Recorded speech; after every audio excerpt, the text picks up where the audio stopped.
Start پر ہم دیکھتے ہیں کہ ہونگ ہی کو اس کا ایک پیٹ لیٹر دیتا ہے۔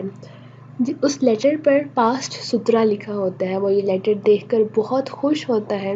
پھر اسے اچانک یاد آتا ہے کہ خوشی کو دیکھ کر پرسکون رہنا ہی ایک اچھے اسکالر کی کوالٹی ہے۔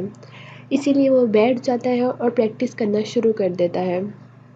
اس کے بعد وہ کچھ ایلیوژنس دیکھتا ہے مگر وہ کنسنٹریٹ نہیں کر پاتا، اسی لیے وہ ایلیوژن سے نکل آتا ہے۔ وہ دوبارہ سے کوشش کرتا ہے اور اس بار کنسنٹریشن کے ساتھ۔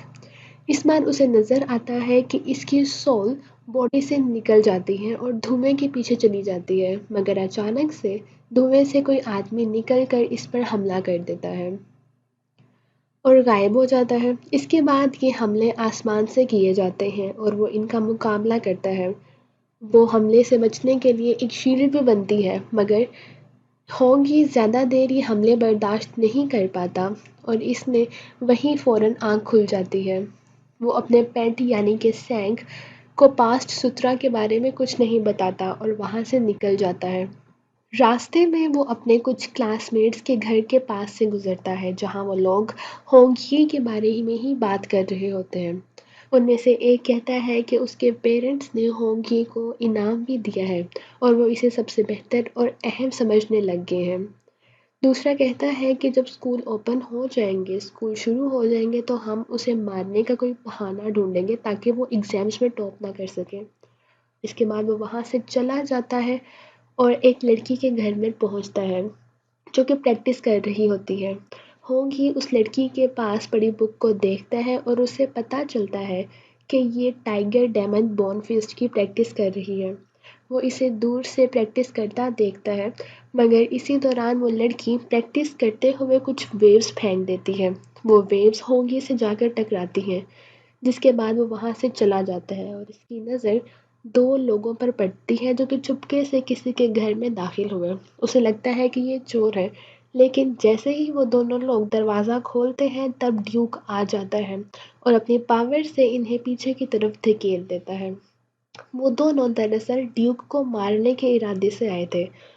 وہ اس پر اپنی تلوار پھینکتے ہیں مگر ڈیوک انہیں روک کر ان کی تلوار سے ہی انہیں مار دیتا ہے اور دیوار پر لٹکا دیتا ہے۔ میں اتنا پاورفل ہوں اور تم دونوں میرا کچھ نہیں بگاڑ سکو گے۔ اس کے بعد ان دونوں کی سولز ان کی باڈی سے نکل کر بھاگنے لگتی ہیں، مگر ڈیوک اپنی پاور سے انہیں مار دیتا ہے اور ان کی سول آسمان میں ہی ختم ہو جاتی ہے۔ اس کے بعد اس کے سولجرز وہاں پر آ جاتے ہیں اور اسے کہتے ہیں کہ ہمارے لیٹ آنے پر ہمیں سزا دی جائے، مگر ڈیوک انہیں کچھ نہیں کہتا اور انہیں معاف کر کے واپس اپنی ڈیوٹی کرنے پر آرڈر دیتا ہے۔ ہونگ ہی یہ سب دیکھ کر اپنے گھر میں واپس آتا ہے اور وہ بہت تھکا ہوتا ہے۔ اسے دیکھ کر سینگ فوراً سے اٹھتی ہے اور اس کو سنبھالتی ہے۔ وہ اس کی روح کو واپس اس کی باڈی میں بھیج دیتی ہے۔ ہونگ ہی کے سر میں بہت زیادہ درد ہوتی ہے اور کہتی ہے کہ اگر سول ایک بار ڈیمیج ہو جائے تو اس بات کا خطرہ ہے کہ تم پاگل ہو جاؤ گے، اور یہ بھی کہ 10 دن میں تمہاری موت ہو جائے گی۔ وہ کہتی ہے کہ وہ سسٹر ینفو کے پاس دوائی لینے جاتی ہے، مگر ہونگ ہی اسے روک لیتا ہے۔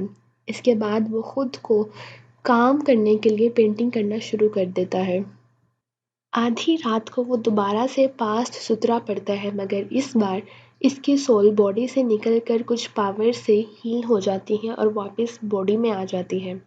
اگلی صبح جب وہ اٹھتا ہے تو سینگ یہ دیکھ کر بہت حیران ہوتی ہے کہ ایک ہی رات میں بغیر کسی میڈیسن کے ہونگ ہی کی طبیعت کیسے ٹھیک ہو گئی۔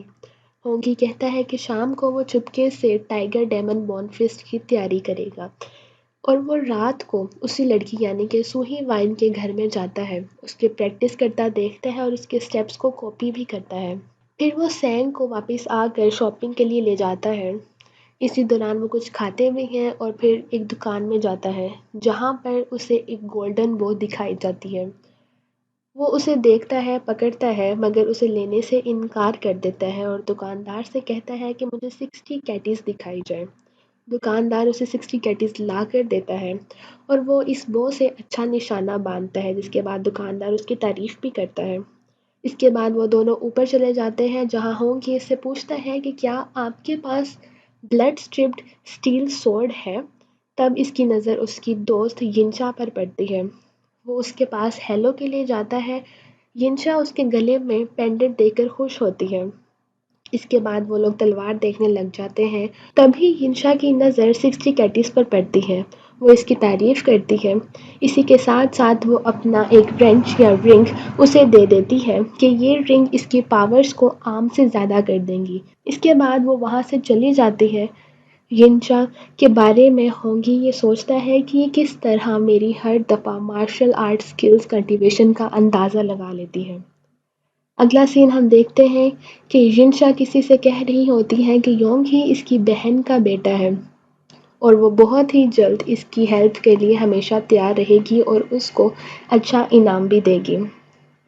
رات کا وقت ہوتا ہے اور ہونگی کے بارے میں دو لوگ بات کر رہے ہوتے ہیں۔ وہ کہتے ہیں کہ ہونگی مارشل آرٹ کے ساتھ ساتھ ملٹری پریکٹس بھی کر رہا ہے اور یقیناً وہ بہت ٹیلنٹڈ ہے اور ایک نہ ایک دن بہت کامیاب ہوگا۔ وہ لوگ وہاں سے ٹیلی پورٹ ہو کر کسی دوسری جگہ پر جاتے ہیں جہاں پر شپ کو ریپیئر کیا جا رہا ہوتا ہے۔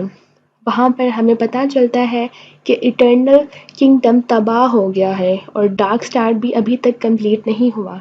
اس کے ساتھ ساتھ وہ آدمی اپنے اندر کا ڈیول بھی ابھی تک ختم نہیں کر سکا، اسی لیے ابھی تک اس کے لیے بہت زیادہ مشکلات ہیں۔